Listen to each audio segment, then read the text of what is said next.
So I'm having a chat with Jacob Alon. How are you? Hello. Well, how Good. are you? Yeah, not too bad. Thanks so much. So after this Great. interview, we'll play a brand new single of yours called "Don't Fall Asleep." Tell us a bit about the single. Oh, thank you for playing it. It's a song about um not giving in to dreams and not letting go of life too much, not escaping too far as to leave behind real love and real memory. And it's also about a person in my family that passed away and what I imagined that experience to be like somehow um in this fictional Hmm. land. Yeah. Yeah, nice, nice. And you've been releasing some tracks recently. The sound that you've been making with the singles that are out there now, is it the sounds that you've wanted to make, or is it simply how they've turned out when you've gone into the studio?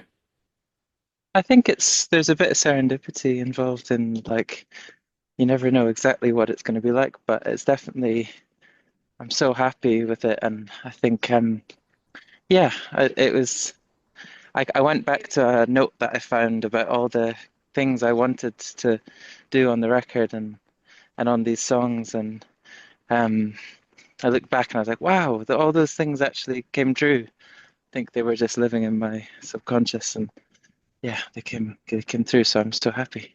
Yeah, yeah, I can well imagine. And I'd like to talk about the writing side of things as well. So, for you, how do these tracks normally start off?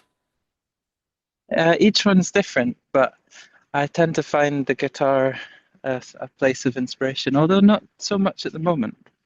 But it's yeah. I usually start with. Sorry, I'm just out and about. I usually start with something weird on the guitar, and that leads to a feeling, and the feeling inspires an idea, and then the idea, I don't know, blossoms from there. And sometimes it doesn't. Sometimes it withers to the graveyard of most ideas that I have. Um, but yeah, but sometimes it's just a conversation that starts a song idea or a memory or a devastation or a beauty. But it's yeah, all those things. Yeah, and tell us about the lyrics as well. How easy do you find it to write the lyrics when you've got the music sorted? Sometimes it comes all at once. Sometimes it comes before the music, but most times it comes after. Um, and I suppose it depends on the song. But yeah, some of them I'll have the melody and the chords and an arrangement of the song in my head, and I'll know what I want it to be about, but I can't quite translate it into words for a long time. And sometimes it isn't meant to be Mm. written; it's more just meant to be felt through the music. But yeah, I struggle the most with lyrics, but they mean the most to me once I've kind of worked through them.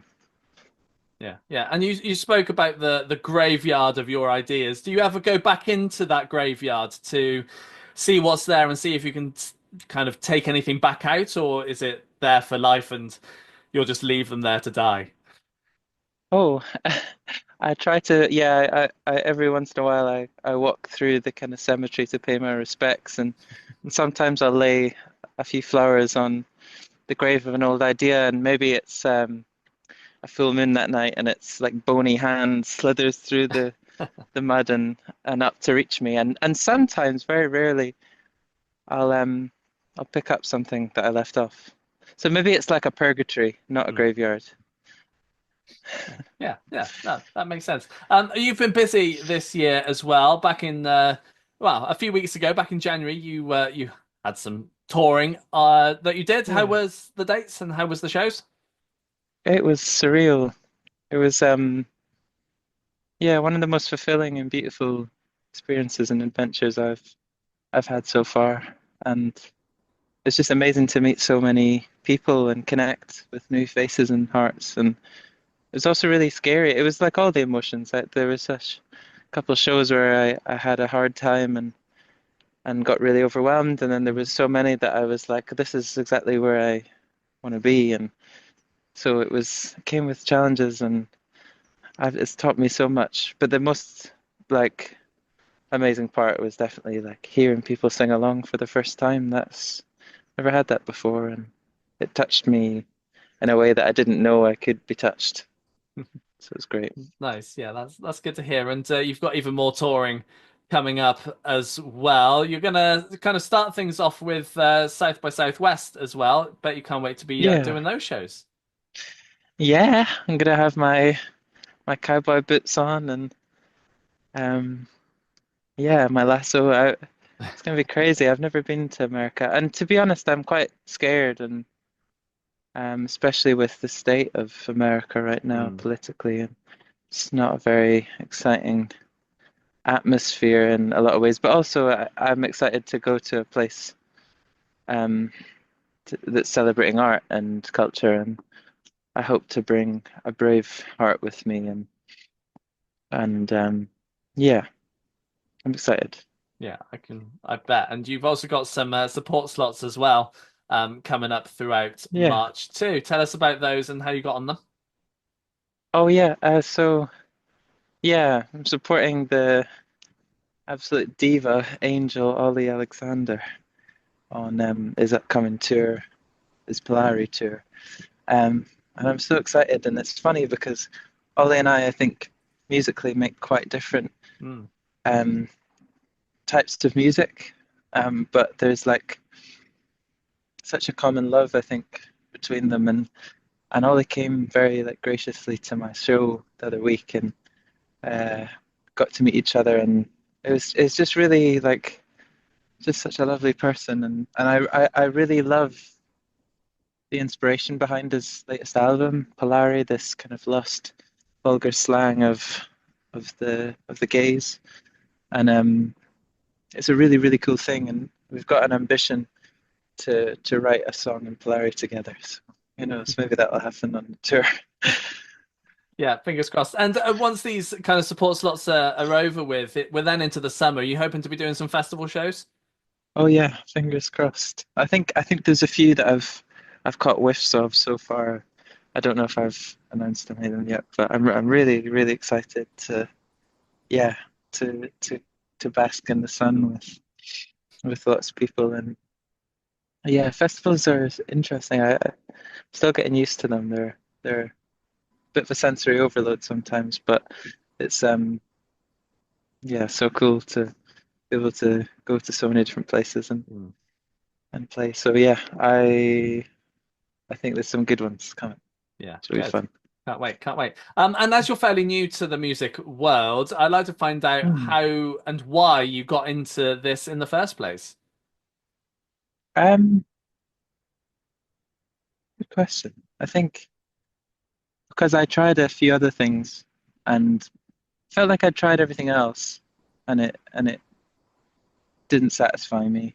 I tried like um initially to tie off the circulation to the musical part of me for a while and just like ignore it and push it away, and I think it became necrotic, and I realized that like I was going to be miserable if I wasn't letting the song I need to sing in my heart, come to the surface. And um since I've kicked the other stuff to the side, it feels like I've never been more sure that I'm doing the right thing. But yeah, initially I was like trying to be a doctor, um and then I wanted to be a scientist, and I still love all those things, but a life in them wouldn't have made me very happy. And so yeah, I kind of kicked. I realized I was living my life for other people, I think, and now I'm living it just for me. Good.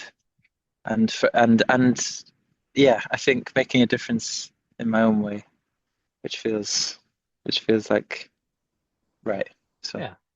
Yeah, yeah. definitely. And and we're both part of the LGBTQ community. Do you feel a need to do you feel the need to kind of represent the community in the music and what you do, or do you think that's just who you are and you're just kind of not like broadcast it, if that makes sense? Yeah, I don't feel the need because it's written in who I am. I think like I'm so shaped by my community, and our community, I should say, and um, I feel like it's in my well, I mean, it's quite literally in my DNA, and like and so much of what inspires me, um, I owe so much to the glittering shoulders of the divas that came before me, and so um, yeah, I think it's amazing to be able to be a voice in that too, and to find and discover my own oddities and stories through that world too. It's yeah, I'm just so proud to and thankful to my community in that way. Yeah, like just to my nose is running, sorry. To yeah, it's just so fundamental, I think, to my music and to my art and the art that inspires me and yeah, Yeah, so yeah. Jacob, it's been a pleasure having a chat with you. oh, it's been a pleasure chatting to you too, Jim.